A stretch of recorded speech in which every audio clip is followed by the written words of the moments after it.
السلام علیکم ورحمۃ اللہ تعالی وبرکاتہ۔ نحمده ونصلی ونسلم علی رسوله الکریم، اما بعد فاعوذ باللہ من الشیطان الرجیم، بسم اللہ الرحمن الرحیم۔ ان اللہ وملائکتہ یصلون علی النبی یا ایہا الذین آمنوا صلوا علیہ وسلموا تسلیما۔ اللہم صلی علی سیدنا ومولانا محمد معدن الجود والکرم وآلہ الکرام وابنہ الکریم وبارک وسلم صلاۃ وسلاما علیک یا رسول اللہ صلی اللہ تعالی علیہ وسلم۔ سورہ بقرہ آیت نمبر 35 اور 36 کی تفسیر جاری ہے، اور ان دونوں آیتوں میں حضرت آدم علیہ السلام کا واقعہ بیان کیا گیا کہ حضرت آدم علیہ السلام جنت میں تھے، شیطان نے وسوسہ ڈالا وہ درخت کو کھانے کے لیے، جس درخت کو کھانے سے اللہ تبارک و تعالیٰ نے حضرت آدم علیہ السلام اور حضرت حوا رضی اللہ تعالیٰ عنہا کو منع فرمایا تھا، اور ارشاد فرمایا کہ وَلَا تَقْرَبَا هَٰذِهِ الشَّجَرَةَ، اس درخت کے قریب نہ جانا، فَتَكُونَا مِنَ الظَّالِمِينَ، تو تم حد سے بڑھنے والوں میں ہو جاؤ گے۔ پھر اس میں یہ فرمایا کہ شیطان نے وسوسہ ڈالا، شیطان نے ان دونوں کو لغزش دی، اور اس کی وجہ سے، وسوسے کی وجہ سے حضرت حوا رضی اللہ تعالی عنہا نے پہلے کھا لیا، پھر حضرت آدم علیہ السلام کو وہ پھل دیا، اور حضرت آدم علیہ السلام نے بھی اس کو کھا لیا، اور اس کی وجہ سے پھر حضرت آدم علیہ السلام اور حضرت حوا رضی اللہ تعالی عنہا جنت سے دنیا میں بھیجے گئے، اور اللہ کی طرف سے ارشاد فرمایا گیا کہ تم اتر جاؤ زمین کی طرف، کہ تم میں سے ایک دوسرے کے دشمن ہوں گے، اور تمہارے لیے زمین میں ٹھہرنا ہے، اور ایک وقت کے لیے گزرنے کا، گزارا کرنے کا، یعنی زندگی بسر کرنے کا، برتنے کا سامان ہے۔ یہ ساری باتیں بیان کی گئی تھی اس سے پہلے والے درس میں، اور اس واقعے کو بھی پورا بیان کیا گیا۔ یہاں پر یہ جو فرمایا گیا کہ وَلَا تَقْرَبَا هَٰذِهِ الشَّجَرَةَ، کہ اس درخت کے قریب مت جانا، تو اس کی کچھ تفصیل بیان کرتے ہیں۔ کہتے ہیں کہ آیت میں اصل ممانعت درخت کا پھل کھانے کی ہے، لیکن اس کے لیے فرمایا کہ قریب نہ جانا، یعنی قریب جانے سے بھی منع فرمایا جا رہا ہے۔ اصل جو ممانعت ہے، یعنی منع فرمایا گیا، وہ اس کے پھل کے کھانے سے منع فرمایا گیا، تو پھل نہ کھائے بات پوری ہو جاتی، مقصد پورا ہو جاتا ہے، لیکن قریب جانے سے بھی کیوں منع کیا جا رہا ہے؟ تو یہ اللہ تبارک و تعالیٰ کا کلام ہے، بڑا حکمت والا کلام، اور اس میں بھی بڑے راز پوشیدہ ہیں، اس کی طرف اشارہ کر رہے ہیں، اور اس کے بارے میں بتاتے ہیں کہ ایسا کیوں فرمایا گیا۔ یعنی پھل کھانا منع تھا، تو قریب جانے سے بھی منع کیوں؟ قریب جاتے تو کیا ہو جاتا، پھل نہ کھاتے، تو قریب جانے سے بھی کیوں منع فرمایا گیا؟ تو کہتے ہیں اس طرز خطاب سے، یعنی اس طرح جو ان کو حکم دیا، اس سے علماء نے یہ مسئلہ نکالا ہے کہ اصل فعل کے ارتکاب سے بچانے کے لیے اس کے قریب جانے سے بھی روکنا چاہیے۔ جیسے اللہ تعالیٰ نے قرآن مجید کے اندر ارشاد فرمایا کہ لا تقربوا الزنا، کہ زنا کے قریب بھی مت جاؤ۔ زنا بہت بری چیز ہے، تو آدمی زنا نہ کرے، زنا کا ارتکاب نہ کرے، یہ بات اصل مقصود ہے اس ممانعت سے۔ لیکن قریب جانے سے بھی منع فرمایا جا رہا ہے، اس کا مطلب یہ ہے کہ زنا کے جو اسباب ہوتے ہیں، جو زنا کی طرف جو چیزیں لے جاتی ہیں، جو زنا کی طرف لے جانے والی اور زنا پر ابھارنے والی چیزیں ہیں، قریب نہ جانے کا یہ مطلب ہے کہ ان چیزوں سے بھی بچا جائے، جیسے مردوں اور عورتوں کا اختلاط، اور آپس میں اٹھنا بیٹھنا، دوستی یاری، تو یہ ساری چیزیں زنا پر ابھارنے والی۔ بھئی مرد و عورت کے قریب جائے گا تو زنا کے جذبات ابھریں گے، شیطان بہکائے گا، اور پھر زنا کا ارتکاب انسان کر لیتا ہے، تو یہ اسباب سے بھی منع فرمایا گیا۔ تو اسی طرح یہاں پر بھی ہے، تو علماء کرام نے اس سے مسئلہ نکالا کہ اصل فعل کے ارتکاب سے بچانے کے لیے اس کے قریب جانے سے بھی روکنا چاہیے، اور یہ روکا جاتا بھی ہے۔ جیسے بچے کے سیڑھیوں سے گرنے کا اندیشہ ہوتا ہے، تو اسے صرف سیڑھیوں پر کھڑا ہونے سے منع نہیں کرتے، بلکہ سیڑھیوں کے قریب بھی نہیں جانے دیتے۔ یہ ہوتا ہے کہ نہیں؟ یہ تو ہم روزمرہ کی زندگی میں دیکھتے ہیں، بچے کو سیڑھی کے بھی قریب نہیں جانے دیا جاتا، کہ قریب جائے گا تو گرے گا، جبکہ گرنے کا سبب کیا؟ سیڑھی کے اوپر جانا، یہ گرنے کا سبب ہے، لیکن قریب جانے سے بھی روکا جاتا ہے۔ یہ انتہائی احتیاط ہمیں اسلام میں ملتی ہے، اور اسلام ہمیں یہ اس طرح کی احتیاط کرنے کی تعلیم دیتا ہے۔ اسی طرح بیسیوں کاموں میں علماء کرام اسی اندیشے سے منع فرماتے ہیں کہ کوئی فعل بذات خود منع نہیں ہوتا، لیکن اگر لوگ اس کے قریب جائیں گے تو ممنوع کا ارتکاب کر بیٹھیں گے۔ جیسے عورتوں کو قبرستان جانے سے منع کرنے میں یہی حکمت ہے، مزارات پر عورتوں کو جانے سے علماء منع فرماتے ہیں، اس کے اندر یہی حکمت کہ مزارات کی زیارت کرنا اور قبروں کی زیارت کرنا یہ عورتوں کے لیے بھی جائز ہے اصل مذہب کے اعتبار سے۔ اللہ کے رسول صلی اللہ علیہ وسلم نے کیا ارشاد فرمایا کہ میں نے تمہیں پہلے قبروں کی زیارت کرنے سے منع کیا تھا، اب تم زیارت کرو، فزوروها، حضور نے ارشاد فرمایا اب تم زیارت کرو، اور اس میں سب آ گئے، مرد بھی آ گئے، عورتیں بھی آ گئے، اور حضور نے اس کی وجہ بھی بتائی کہ قبروں کی زیارت کرو تو کیوں کرو، فإنها مذکرۃ للآخرہ یا مذکرۃ الآخرہ او کما قال علیہ السلام، کیونکہ قبروں کی زیارت کرنے سے آخرت کی یاد پیدا ہوگی، آخرت کی فکر دل میں پیدا ہوگی، کیونکہ ظاہر سی بات قبرستان میں جائیں گے تو وہ قبروں میں جو لیٹے ہوئے ان کا تصور آئے گا، اور ان کے بارے میں سوچیں گے کہ یہ لوگ بھی کبھی دنیا میں زمین کے اوپر چلتے پھرتے تھے، زندہ تھے، اور مر کے قبر میں پہنچ گئے، تو ہمیں بھی تو ایک دن مرنا ہے اور قبر میں جانا ہے، تو ہمیں وہ قبر کے بعد والی، موت کے بعد والی زندگی کے لیے تیاری کرنی چاہیے، آخرت کے لیے تیاری کرنی چاہیے، تو یہ تصور ذہن میں آئے گا۔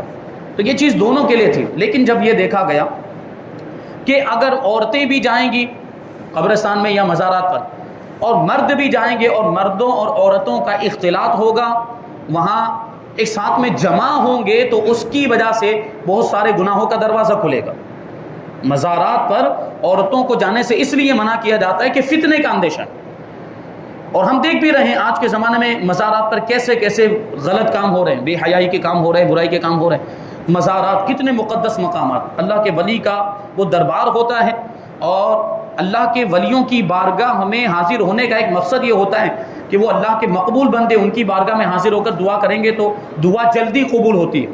یہ مقبولیت کے مقامات ہوتے ہیں مزارات، اور فیض حاصل کرنے کے لیے انسان جاتا ہے، اور وہاں اس لیے جاتا ہے کہ برکتیں ملیں گے، لیکن اب وہاں پر یہ ہو رہا ہے معاذ اللہ۔ ہم نے تو یہاں تک بھی کچھ واقعات سنے بعض مزارات کے تعلق سے کہ لڑکا لڑکی کو وہاں تاریخ دیتا ہے ملاقات کرنے کے لیے، ڈیٹ دی جاتی ہے اللہ کی پناہ کہ فلاں وقت میں فلاں ٹائم پر فلاں دن فلاں مزار پہ آنا، ہماری ملاقات ہوگی۔ اللہ اکبر۔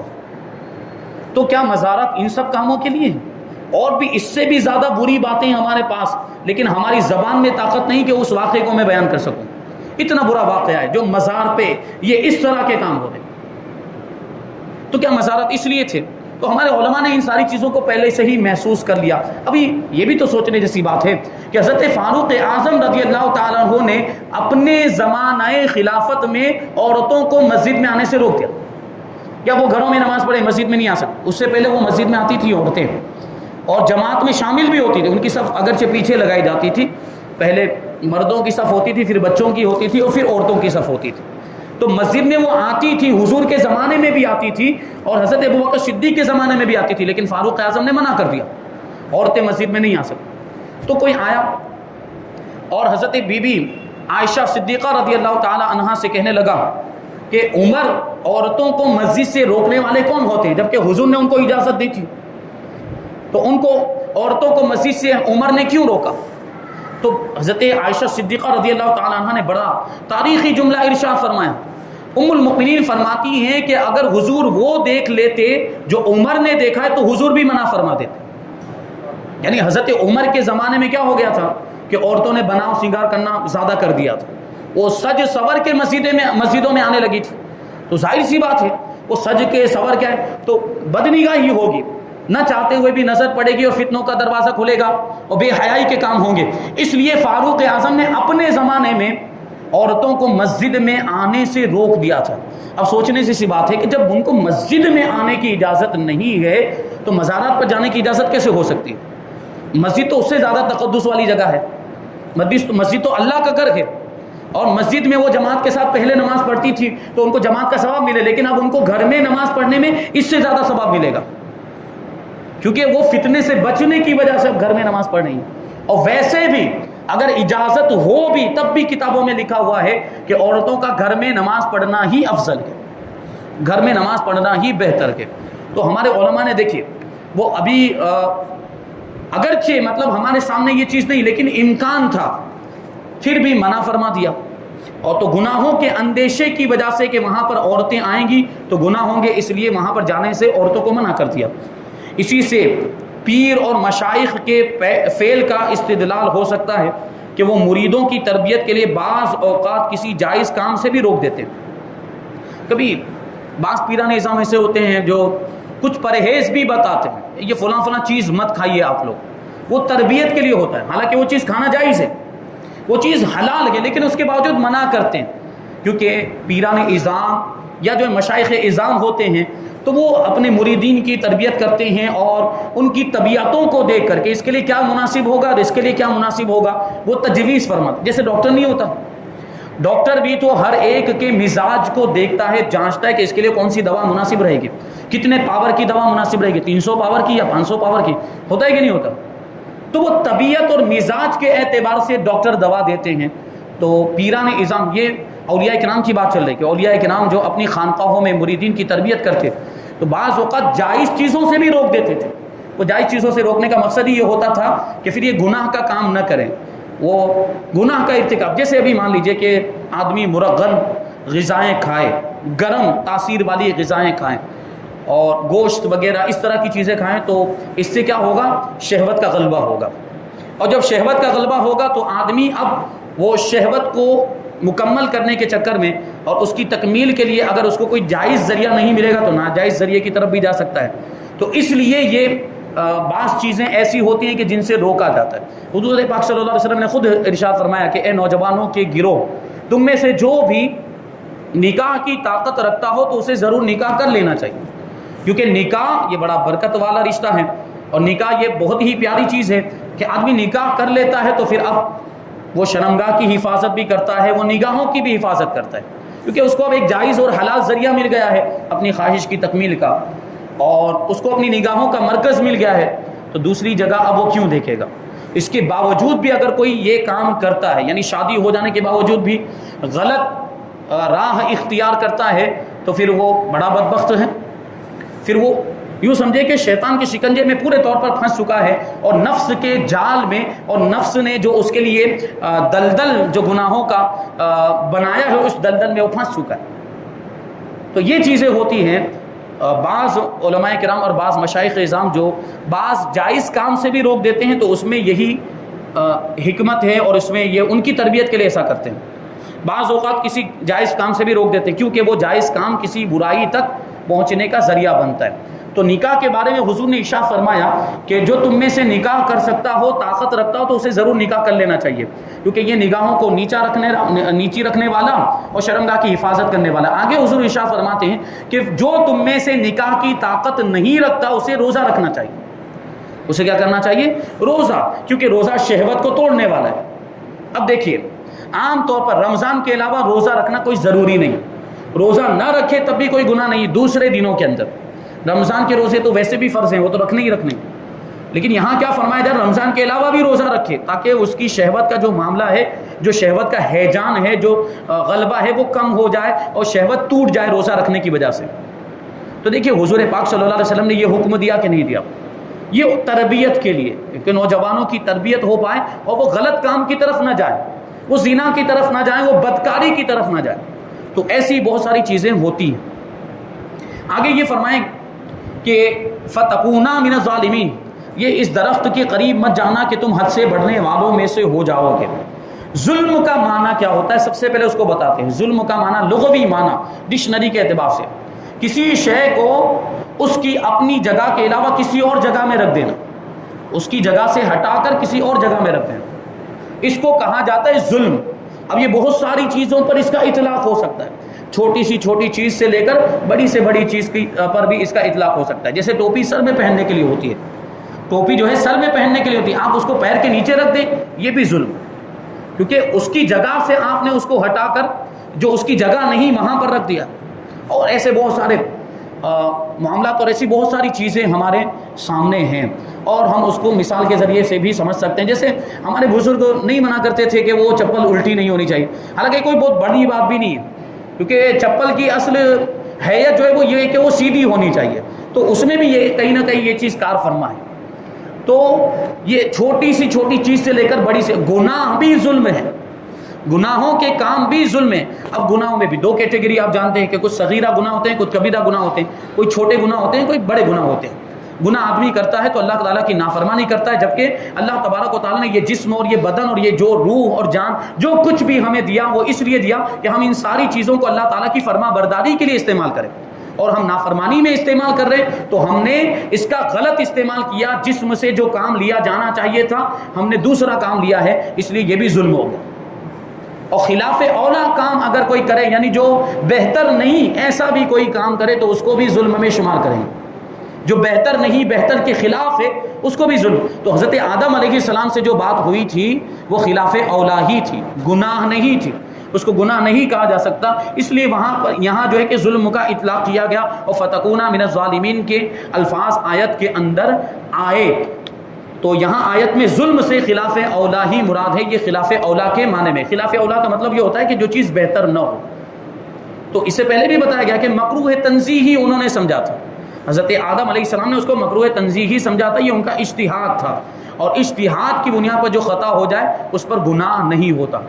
یاد رہے کہ انبیاء کرام علیہ السلام کو ظالم کہنا یہ گستاخی اور توہین ہے، اور جو انبیاء کرام علیہ السلام کو ظالم کہے وہ کافر، کیونکہ نبی کی شان میں، کسی بھی نبی کی شان میں ادنا سی گستاخی یہ کفر کا سبب ہے۔ اللہ تبارک و تعالیٰ مالک اور مولا ہے، وہ تو بادشاہوں کا بادشاہ ہے، وہ احکم الحاکمین ہے، سارے انسانوں کو اسی نے پیدا کیا، انبیاء کرام کو بھی اسی نے پیدا کیا۔ وہ اپنے مقبول بندوں کے بارے میں جو چاہے فرمائے، وہ نبیوں کے بارے میں وہ جو چاہے فرمائے، وہ مالک ہے، اللہ تعالیٰ خالق ہے، مولا ہے، وہ اپنے بندوں کے بارے میں جو چاہے فرمائے۔ کسی دوسرے کی کیا مجال کہ وہ انبیاء کرام علیہ السلام کے بارے میں کوئی خلاف ادب کلمہ اپنی زبان پر لائے اور اللہ تعالیٰ کے اس طرح کے خطابات کو اپنی جرأت اور بے باکی کی دلیل بنائے۔ یعنی معاذ اللہ جیسے یہاں پر ابھی ظلم کی نسبت کی گئی، اور کوئی شخص معاذ اللہ حضرت آدم علیہ السلام کو ظالم کہہ دے، اور جب اس پر مواخذہ ہو اور اس کی پکڑ ہو تو وہ کہے کہ قرآن میں بھی تو آیا ہے، قرآن میں بھی تو ظالم کہا گیا، معاذ اللہ یہ دلیل کے طور پر پیش کرے، تو یہ ہم اس کو دلیل نہیں بنا سکتے۔ اللہ تبارک و تعالیٰ تو وہ خالق مالک ہے، وہ اپنے مقبول بندوں کے لیے جو چاہے الفاظ جو کلمات استعمال کرے۔ ہماری آپ کی کیا مجال ہے کہ ہم ایسی بارگاہوں میں اس طرح کے کلمات استعمال کریں، ہرگز اس کی اجازت نہیں۔ اس کو سمجھاتے ہیں، دیکھیں بہت پیارے انداز میں اور بہت پیاری مثال کے ذریعے سمجھاتے ہیں۔ اس بات کو یوں سمجھے کہ بادشاہ کے ماں باپ بادشاہ کو ڈانٹیں، کہ بادشاہ کے ماں باپ کو اختیار ہے کہ وہ اس کا بیٹا ہے، ماں باپ بیٹوں کو ڈانٹ سکتے کہ نہیں، اولاد کو ڈانٹ سکتے ہیں، ان کو اختیار۔ تو بادشاہ کے ماں باپ بادشاہ کو ڈانٹیں۔ اب یہ دیکھ کر شاہی محل کا جمادار مطلب وہ صاف صفائی کرنے والا بھنگی، اس کی دربار میں کوئی حیثیت ہوتی ہے؟ دربار میں کیا، ہمارے آپ کے محلے میں بھی بھنگی کی کوئی اوقات نہیں ہے، اس کو ذلیل سمجھا جاتا ہے۔ تو اب یہ جو جمادار ہے دربار کا، بھنگی صاف صفائی کرنے والا، وہ یہ دیکھے کہ بادشاہ کے ماں باپ اس کو ڈانٹ رہے ہیں، تو بادشاہ کے ماں باپ کو ڈانٹتے ہوئے دیکھ کر یہ بھی بادشاہ کو ڈانٹنے لگ جائے، اس کو اس کی اجازت ہوگی؟ ہرگز نہیں ہوگی بھائی، اس کا مرتبہ ہی نہیں ہے۔ بادشاہ کے ماں باپ تو اس کے ماں باپ ہیں، ان کو اختیار ہے، وہ ڈانٹ سکتے ہیں، لیکن اگر کوئی جمادار اور صفائی کا کام کرنے والا بھنگی بادشاہ کے ماں باپ کو دیکھ کر وہ بھی بادشاہ کو ڈانٹنے لگ جائے تو اس احمق کا اور بے وقوف کا کیا انجام ہوگا؟ سزا ملے گی، ظاہر سی بات ہے۔ ہمیں تو انبیاء کرام علیہ السلام اور محبوبان خدا کی تعظیم اور توقیر اور ادب و اطاعت کا حکم دیا گیا، اور ہم پر یہی لازم ہے۔ تو ہم تلاوت کے علاوہ، پہلے بھی آ چکا، تلاوت کے علاوہ یہ اس طرح کے جو الفاظ ہیں، یہ جیسے ظلم ہے، نافرمانی وغیرہ، ان ساری چیزوں کی نسبت ہم انبیاء کرام کی طرف نہیں کر سکتے۔ اور یہ بھی یاد رہے کہ انبیاء کرام علیہ السلام معصوم ہوتے ہیں اور ان سے کوئی گناہ سرزد نہیں ہوتا، ان سے گناہ ہونا ناممکن اور محال ہے۔ ان کے معصوم ہونے پر بہت ساری دلیلیں ہیں، ان میں سے یہاں پر 3 دلیلیں بیان کی جاتی ہیں۔ پہلی دلیل، انبیاء کرام علیہ السلام اللہ تعالیٰ کے چنے ہوئے اور مخلص بندے ہیں، اللہ تبارک و تعالیٰ نے نبوت کے منصب کے لیے ان کو چنا ہے۔ تو جن بندوں کو اللہ تبارک و تعالیٰ نے چنا ہو، اور نبی کا مطلب یہ ہوتا ہے لوگوں کی ہدایت کے لیے، تو اگر ان سے خود گناہ ہو جائے تو پھر ہدایت کا کیا مطلب رہ جائے گا؟ کہ جیسا کہ اللہ تعالیٰ نے حضرت ابراہیم، حضرت اسحاق اور حضرت یعقوب علیہ السلام کے بارے میں واضح طور پر ارشاد فرمایا کہ انا اخلصناہم بخالصۃ ذکر الدار، کہ بے شک ہم نے انہیں ایک کھری بات سے چن لیا، وہ اس آخرت کے گھر کی یاد ہے۔ اب یہ چننے کا ذکر ہے۔ اور حضرت یوسف علیہ السلام کے بارے میں ارشاد فرمایا کہ انہ من عبادنا المخلصین، کہ بے شک وہ ہمارے چنے ہوئے بندوں میں سے ہے۔ اور جو اللہ تعالیٰ کے مخلص بندے ہیں شیطان انہیں گمراہ نہیں کر سکتا، جیسا کہ اس کا یہ اعتراف، یعنی شیطان کا یہ اعتراف اور اقرار خود قرآن مجید میں موجود ہے۔ شیطان نے اقرار کیا اللہ کی بارگاہ میں، کیا کہا تھا اس نے؟ قال فبعزتک لاغوینہم اجمعین الا عبادک منہم المخلصین۔ شیطان نے اللہ کی بارگاہ میں کہا کہ تیری عزت کی قسم، میں ضرور ان سب کو گمراہ کر دوں گا، یعنی سارے انسانوں کو گمراہ کر دوں گا، مگر جو ان میں تیرے چنے ہوئے بندے ان پر میرا داؤ نہیں چلے گا، میں ان کو بہکا نہیں سکوں گا۔ وہ انبیاء کرام اللہ تعالیٰ کے چنے ہوئے بندے، جیسے کہ ابھی آیتوں سے ثابت ہوا، تو شیطان کا داؤ ان پر چلتا نہیں، یعنی وہ ان کو گمراہ نہیں کر سکتا۔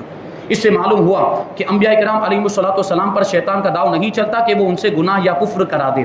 دوسری دلیل، گناہ کرنے والا مذمت کیے جانے کے لائق ہوتا ہے، گنہگار برائی کیے جانے کے لائق ہوتا ہے کیونکہ اس نے گناہ کیا، جبکہ انبیاء کرام علیہ السلام کے بارے میں اللہ تعالیٰ نے مطلقاً ارشاد فرمایا کہ وَإِنَّهُمْ عِنْدَنَا لَمِنَ الْمُصْطَفَيْنَ الْأَخْيَارِ، بے شک وہ ہمارے نزدیک بہترین چنے ہوئے بندوں میں سے ہیں انبیاء کرام، یعنی اللہ تعالیٰ تو ان کی تعریف کر رہا ہے، اور اگر ان سے گناہ ہوتا یا گناہ ہونا ممکن ہوتا تو وہ اس تعریف کے لائق نہیں ہوتے۔ اللہ تبارک و تعالیٰ ان کی تعریف کر رہا ہے، اس کا مطلب یہ ہے کہ ان سے گناہ نہیں ہو سکتا۔ تیسری اور آخری دلیل، انبیاء کرام علیہ السلام فرشتوں سے افضل ہے، یہ بات پہلے ثابت ہو چکی ہے، اور جب فرشتوں سے گناہ صادر نہیں ہوتا، فرشتے معصوم مخلوق ہیں، وہ کبھی گناہ کا کام نہیں کرتے، تو ضروری ہے کہ انبیاء کرام علیہ السلام سے بھی گناہ صادر نہ ہو، کیونکہ اگر انبیاء کرام علیہ السلام سے بھی گناہ صادر ہوں تو پھر وہ فرشتوں سے افضل نہیں رہیں گے، کیونکہ پھر ظاہر سی بات ہے وہ فرشتوں سے گناہ نہیں ہو سکتا ہے، اور اگر انبیاء کرام سے گناہ کا امکان مانا جائے تو انبیاء کرام پھر فرشتوں سے افضل نہیں رہیں گے، کیونکہ ان سے تو گناہ نہیں ہو سکتا اور ان سے ہو سکتا ہے۔ اس لیے ماننا پڑے گا ضروری طور پر کہ انبیاء کرام بھی معصوم ہیں اور ان سے بھی گناہ نہیں ہو سکتا، گناہ ہونا، ان کی طرف سے گناہ کا صدور، یہ ناممکن اور محال ہے، اور یہی اہل سنت و جماعت کا عقیدہ ہے۔ یہاں پر آیت نمبر 36 کی تفسیر مکمل ہوئی، اس کے بعد آیت نمبر 37 کی تفسیر کو ہم انشاءاللہ تبارک و تعالیٰ آئندہ درس میں شامل کریں گے۔ اللہ تبارک و تعالیٰ کی بارگاہ میں دعا ہے کہ جو کچھ بھی بیان ہو اس پر ہم سب کو عمل کرنے کی توفیق عطا فرمائے، اور نور قرآن سے ہم سب کے دلوں کو روشن اور منور فرمائے۔ وما علینا الا البلاغ۔ السلام علیکم۔